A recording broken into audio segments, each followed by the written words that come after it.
Hello and welcome to the 741 channel. Thank you for stopping by. Today we're going to take a look at replacing one of the dash lamps on this 2012 Toyota Corolla. So the bulb I need to replace is the one that illuminates the heater control here. In order to get at this, we got to start disassembling some of the dashboard trim. So the first thing I'm going to do is I'm going to pull these two trim pieces out here on either side of the heater control.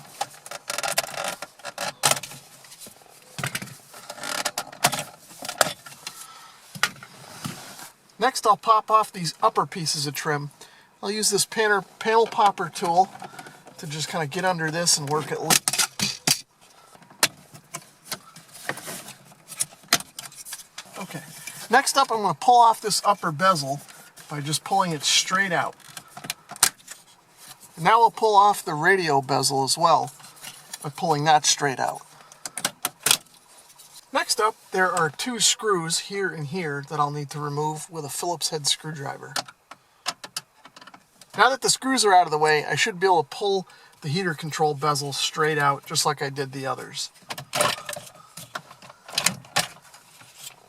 Not sure if you guys can see it, but there's a release tab on the back of the connector.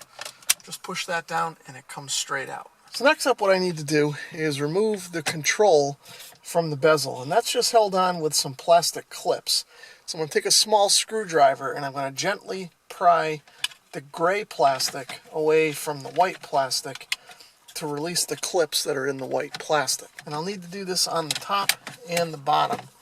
Okay, so you can see that the control is now free from the bezel. The next thing we need to do is separate the back half of the control from the front half. This back half is the part that's actually connected to the steel wires that control the heater vent door inside the dash. So this just comes off similarly.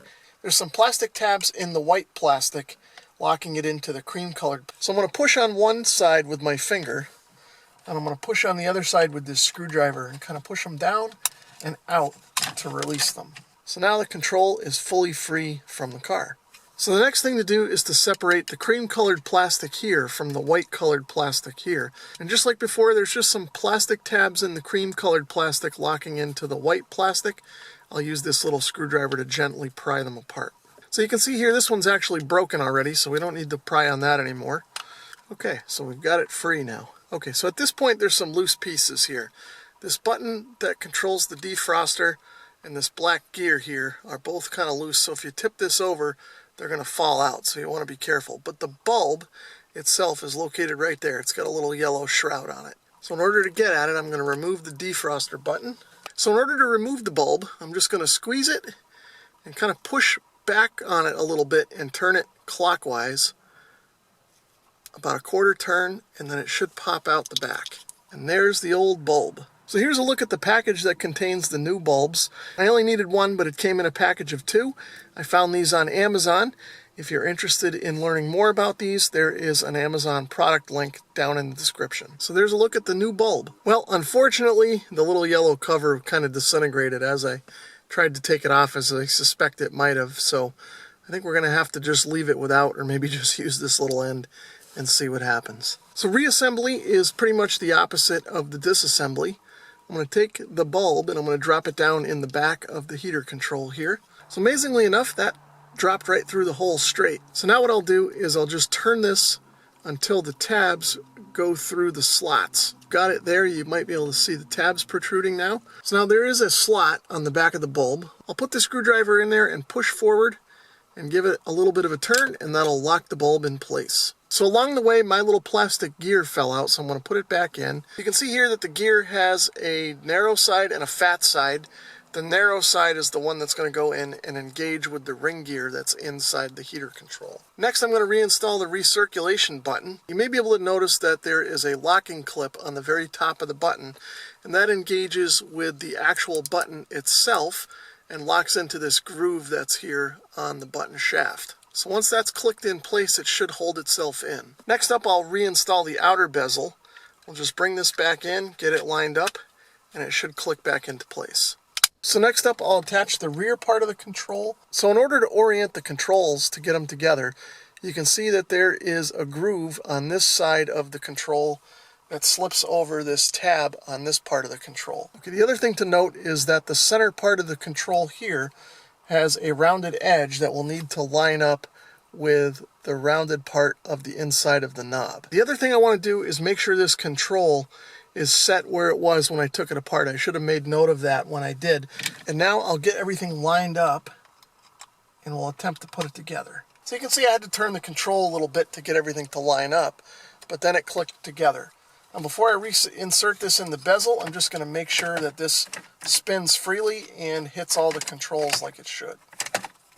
Okay, so that looks like it's pretty good. So what I'll do now is orient this back through the bezel, get the wire out of the way, and we should just be able to push this in and click it in place. Next up, I'll reconnect the connector. So now I should be able to push the heater control bezel back into the dashboard. So you can see there's a few tabs along the bottom here, and these are going to lock into this lower bezel. Now that those are lined up, I should be able to push this all back into place, and the side tabs should lock into the holes that are in the dash. So now I'll reinstall the radio bezel, and now we'll put the heater vents bezel back in. Next up, I'll reinstall the screws here. So now I'll reinstall the upper trim pieces. And then I'll finish up with the lower trim pieces.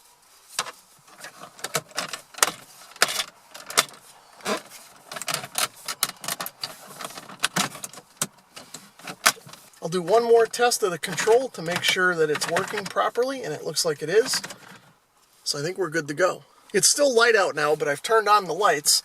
And if I put my hands around here, I can see that the backlight is working as it should. Okay, so as you can tell, it's now finally dark out. Well, almost dark.